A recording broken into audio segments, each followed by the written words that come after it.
함께 기도하심으로 12월 19일 매일 주신 기도회를 시작하겠습니다. 거룩하신 하나님 아버지, 오늘도 주님 앞에 나와 이 귀한 하루를 시작하게 하심을 감사드립니다.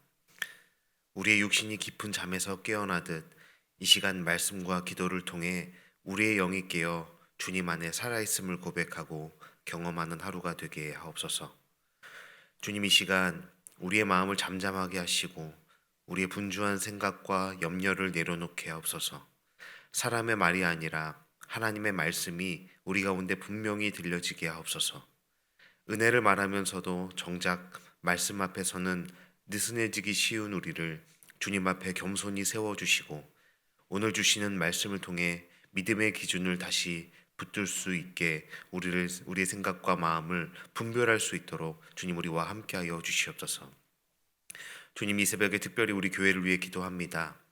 올 한 해 동안 맡겨주신 모든 사역과 일들을 주의 은혜 안에서 잘 마무리하게 하시고 다가오는 새해 교회의 살림과 사역 또 각 부서의 일들이 기도 가운데 잘 준비되어 가게 하여 주시옵소서.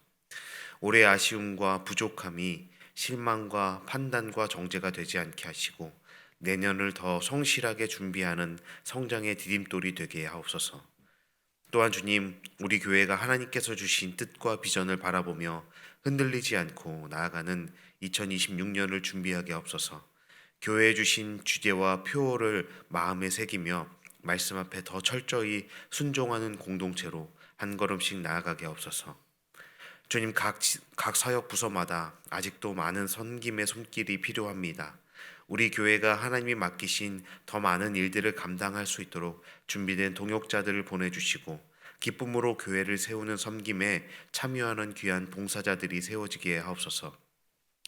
교회 안에서의 섬김과 헌신을 통해 세상 속에서 하나님의 뜻을 살아내는 믿음의 훈련이 되게 하시고 하나님의 나라를 세워가는 삶을 경험하고 맛보는 기쁨의 시간이 되게 하옵소서. 교회 지체들을 섬기며 이웃을 사랑하는 삶을 실천하고 준비하는 우리 높은 뜻 덕소의 가족들 되게 하옵소서. 주님, 이 새벽의 예배 자리에 하나님을 사모하며 나온 주의 자녀들 한 사람 한 사람을 기억하여 주옵소서. 각자의 삶의 자리에서 겸손히 고백하는 연약함과 말로 다 담지 못한 삶의 문제들 가운데 주님께서 친히 개입하여 주시고 만져 주시옵소서. 오늘 이 예배를 통하여 위로하시고 인도하시며 끝까지 동행하시는 하나님의 사랑을 깊이 경험하는 시간 되기를 원합니다. 또한 여러 사정으로 이 자리에 함께하지 못한 채 멀리서 혹은 각자의 처소에서 말씀을 사모하며 예배하는 많은 교우들을 기억하여 주옵소서. 또 여러 나라와 삶의 자리에서 예배하는 그 모든 것이 주님 앞에 올려지는 거룩한 예배당이 되게 하시고 말씀을 통해 하나님의 마음과 뜻을 깨닫고 믿음으로 고백하며 살아가는 주의 백성들 되게 하옵소서.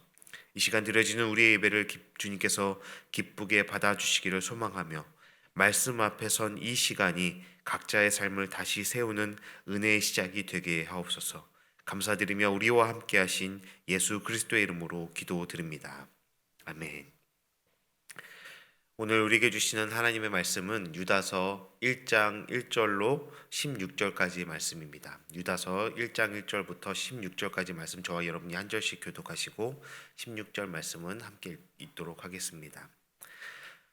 예수 그리스도의 종이요 야고보의 형제인 유다는 부르심을 받은 자 곧 하나님 아버지 안에서 사랑을 얻고 예수 그리스도를 위하여 지키심을 받은 자들에게 편지하노라. 긍휼과 평강과 사랑이 너희에게 더욱 많을지어다. 사랑하는 자들아, 우리가 일반으로 받은 구원에 관하여 내가 너희에게 편지하려는 생각이 간절하던 차에 성도에게 단번에 주신 믿음의 도를 위하여 힘써 싸우라는 편지로 너희를 권하여야 할 필요를 느꼈노니 이는 가만히 들어온 사람 몇이 있음이라. 그들은 옛적부터 이 판결을 받기로 미리 기록된 자니 경건하지 아니하여 우리 하나님의 은혜를 도리어 방탕한 것으로 바꾸고 홀로 하나이신 주제 곧 우리 주 예수 그리스도를 부인하는 자니라. 너희가 본래 모든 사실을 알고 있으나 내가 너희로 다시 생각하게 하고자 하노라. 주께서 백성을 애굽에서 구원하여 내시고 후에 믿지 아니하는 자들을 멸하셨으며 또 자기 지위를 지키지 아니하고 자기 처소를 떠난 천사들을 큰 날의 심판까지 영원한 결박으로 흑암에 가두셨으며 소돔과 고모라와 그 이웃 도시들도 그들과 같은 행동으로 음란하며 다른 육체를 따라가다가 영원한 불의 형벌을 받음으로 거울이 되었느니라. 그러한데 꿈꾸는 이 사람들도 그와 같이 육체를 더럽히며 권위를 업신여기며 영광을 비방하는도다. 천사장 미가엘이 모세의 시체에 관하여 마귀와 다투어 변론할 때에 감히 비방하는 판결을 내리지 못하고 다만 말하되 주께서 너를 꾸짖으시기를 원하노라 하였거늘 이 사람들은 무엇이든지 그 알지 못하는 것을 비방하도다. 또 그들은 이성 없는 짐승같이 본능으로 아는 그것으로 멸망하느니라. 화 있을진저 이 사람들이여 가인의 길에 행하였으며 삭슬 위하여 발람의 어그러진 길로 몰려갔으며 고라의 패역을 따라 멸망을 받았도다. 그들은 기탄 없이 너희와 함께 먹으니 너희의 애찬의 암초요 자기 몸만 기르는 목자여 불려가는 물 없는 구름이요 죽어도 죽어 뿌리까지 뽑힌 열매 없는 가을 나무요 자기 수치의 거품을 뿜는 바다의 거친 물결이요 영원히 예비된 캄캄한 흑암으로 돌아갈 유리하는 별들이라. 아담의 7대손 에녹이 이 사람들에 대하여도 예언하여 이르되 보라 주께서 그 수만의 거룩한 자와 함께 임하셨나니 이는 무사람을 심판하사 모든 경건하지 않은 자가 경건하지 않게 행한 모든 경건하지 않은 일과 또 경건하지 않은 죄인들이 주를 거슬러 한 모든 완악한 말로 말미암아 그들을 정죄하려 하심이라 하였느니라.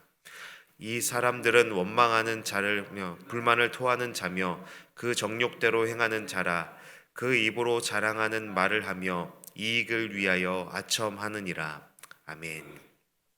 네, 오늘도 귀한 자리에서 함께 하나님 말씀을 나누며 하루를 시작할 수 있음이 은혜이고 감사입니다.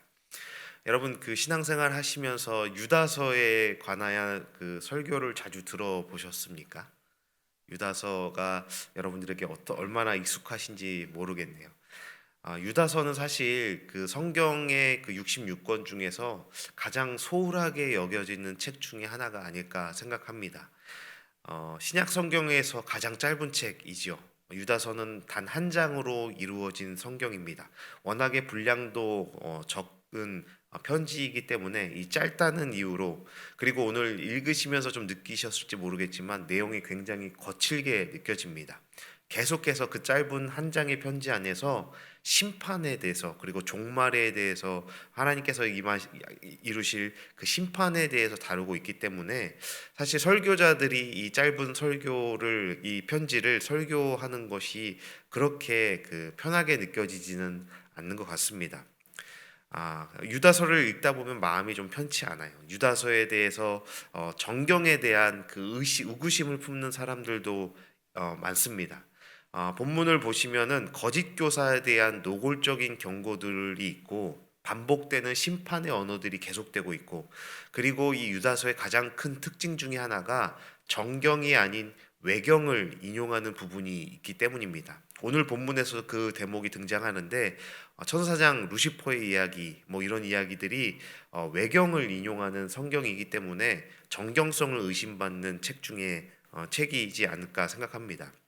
그래서 이 교회 역사 안에서 이런 질문들이 계속해서 유다서에 대해서 이런 질문들이 있었습니다. 굳이 이 책을 설교해야 하는가? 굳이 이 책을 다루어야 하는가라는 질문들이 있었습니다.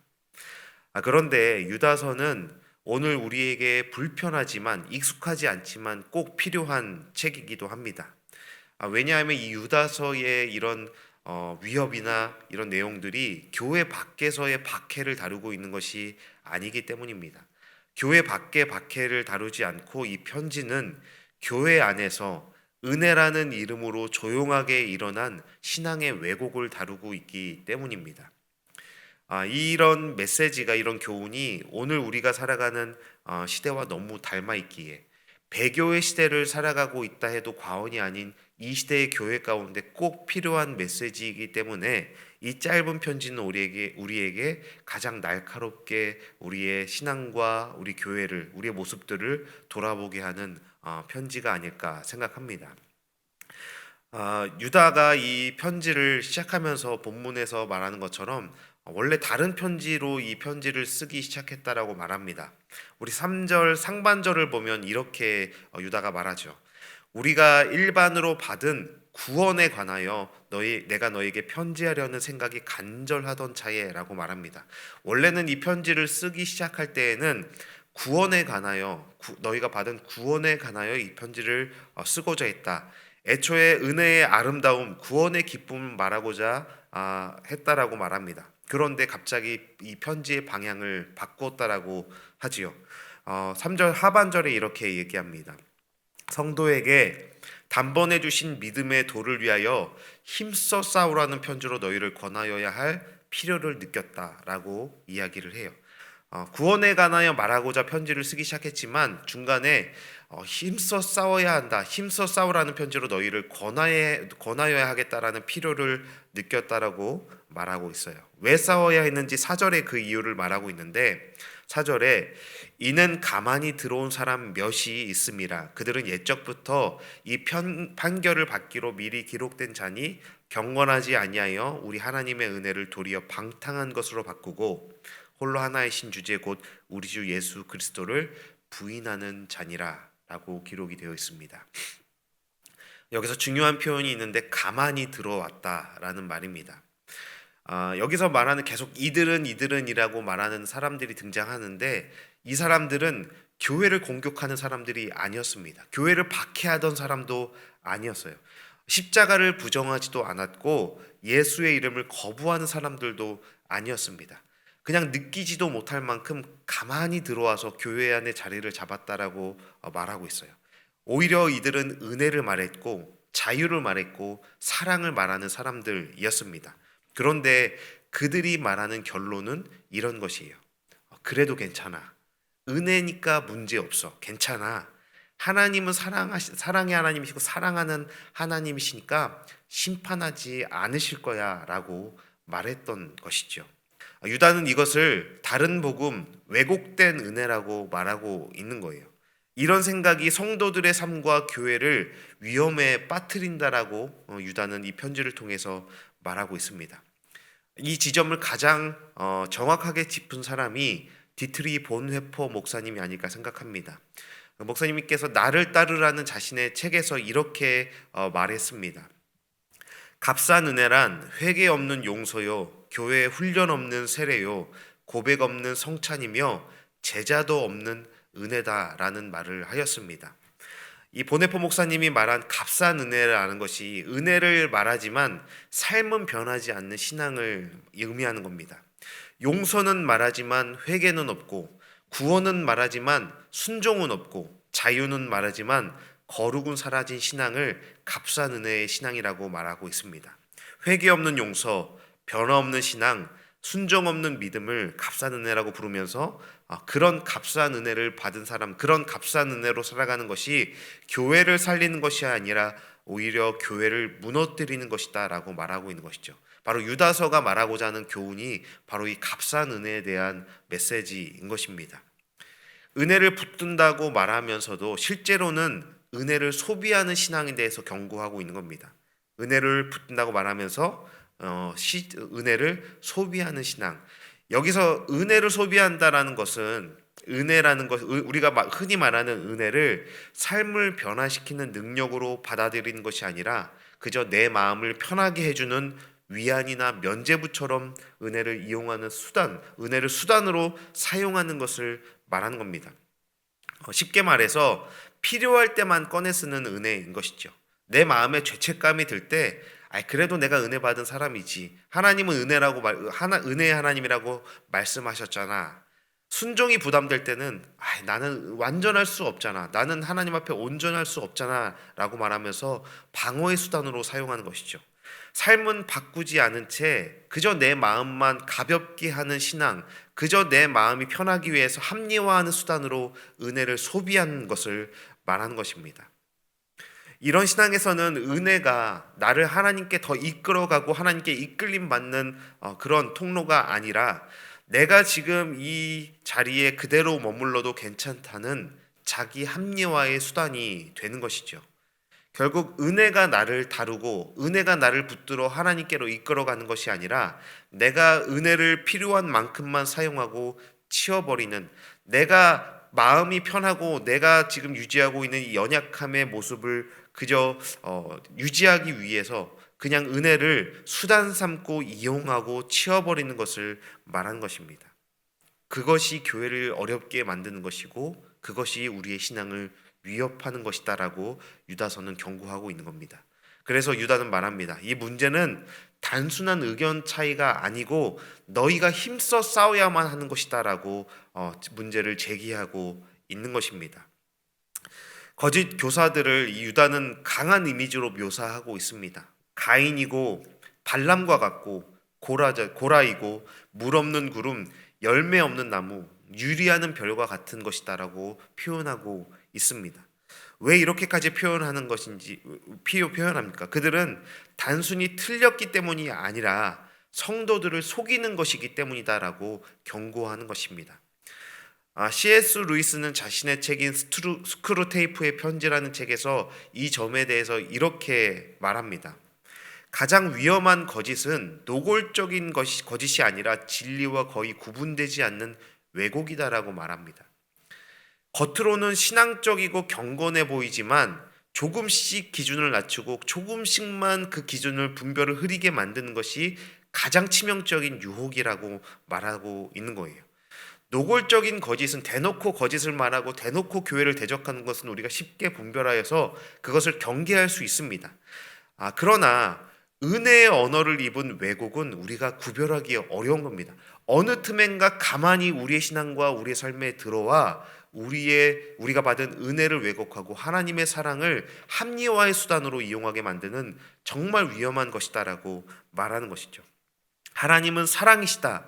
이거 맞는 말이죠. 너무나 당연하고 맞는 말입니다. 그런데 하나님은 사랑이시다라는 이 말로 우리가 죄를 가볍게 여기게 된다면, 가볍게 여기게 되는 수단으로 사용한다면 그것은 더 이상 복음이 아닌 것입니다. 우리가 은혜로 구원을 받았다. 이것도 맞는 말이고 당연한 것입니다. 그런데 이 말로 우리가 순종을 밀어낸다면 그것은 진정한 은혜가 아니죠. 그래서 유다는 이 문제는 너희가 방치하면 안 된다고, 교회 안에서 이것을 방치해서는 안 되고 힘써 싸워야 한다라고 강하게 말하고 있는 것입니다. 유다서 1장 3절의 이 싸움은 사람을 미워하는 싸움을 말하는 것이 아닙니다. 교회를 분열시키고 파당을 만들어서 교회 안에 갈등을 일으키라는 명령도 아닙니다. 이 싸움은 믿음의 도를 지키는 싸움입니다. 그리고 동시에 내 안에서 일어나고 있는 타협과 싸우라는, 타협과 힘써 싸워야만 한다라는 나 자신을 향한 싸움인 것입니다. 내가 이 정도면 괜찮겠지. 다들 이렇게 살잖아. 다들 이 정도는 하고 살잖아. 하나님은 은혜의 하나님이니까 이 정도는 덮어주실 거야. 죄를 지어도 그냥 회개하면 되니까 나는 이렇게 행동해도 괜찮겠지. 하나님은 이 정도는 이해해 주시겠지라고 말하는 그 자기 합리화와 힘써 싸워야 한다라고 말하는 것입니다. 이런 생각들이 바로 치열한 싸움의 현장이고, 이 싸움에서 물러나는 순간 우리는 은혜를 붙들고 은혜에 이끌려가는 사람이 아니라 은혜를 소비하며 은혜를 이용하는 사람이 된다는 것입니다. 유다서는 출애굽 후의 멸망, 타락한 천사들, 소돔과 고모라, 그리고 에녹의 예언까지 반복해서 계속해서 심판의 이야기를 꺼냅니다.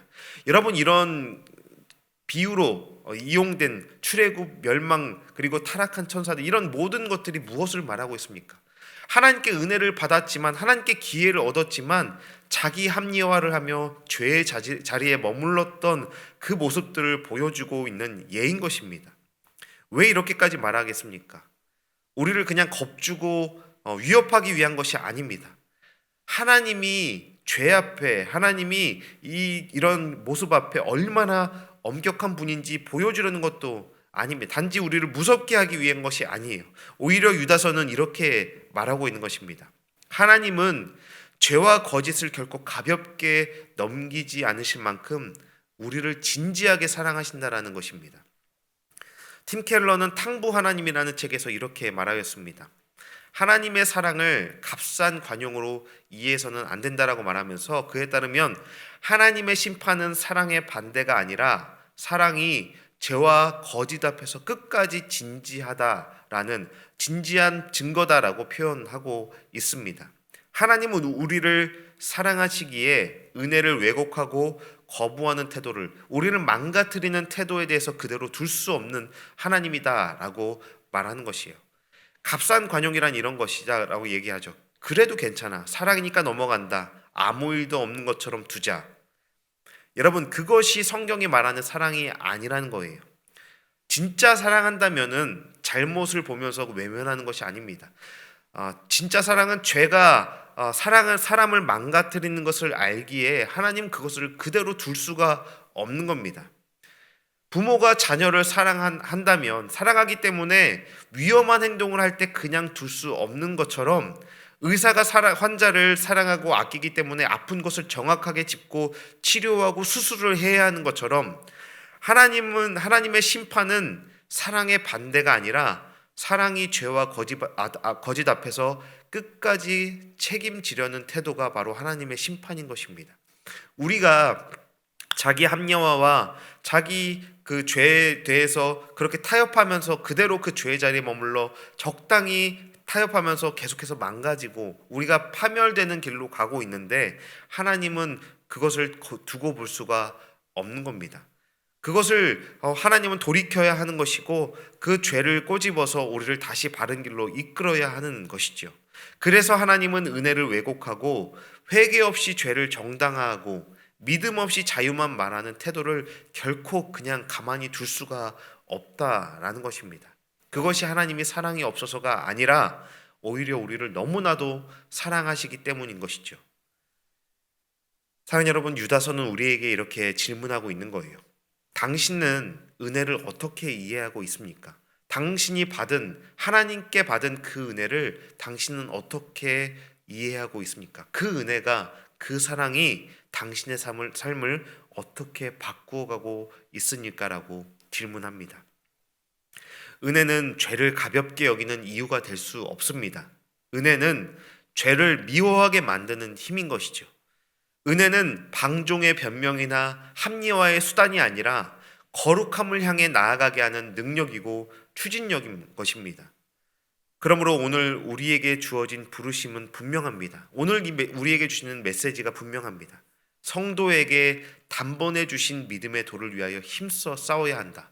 은혜를 우리 자기 합리화의 수단으로, 우리를 소비의 수단으로 삼는 것이 아니라 은혜를 통하여 하나님께 이끌림 받고 순종과 거룩함을 향해 나아가는 추진력 삼아야 한다. 우리가 그 은혜가 우리 가운데 왜곡되어서 합리화의 수단이 되지 않도록 힘써 싸워야 한다. 사람과 싸우고 사람과 분쟁하려는 것이 아니라 내 안에 왜곡, 타협, 자기 합리화와 싸우며 받은 은혜의 가치를 삶으로 증거해야 한다라고 오늘 이 편지는 우리에게 메시지를 전하고 있는 것입니다.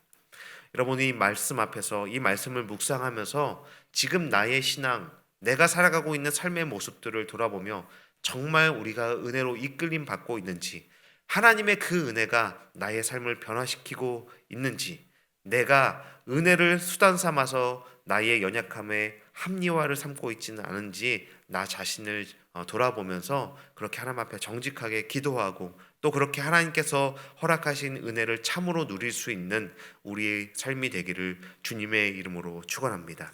함께 기도하시겠습니다. 은혜로 우리를 부르신 하나님 아버지, 오늘 유다서의 말씀 앞에서 우리가 은혜를 가볍게 여기며 살지는 않았는지 우리 자신을 돌아봅니다.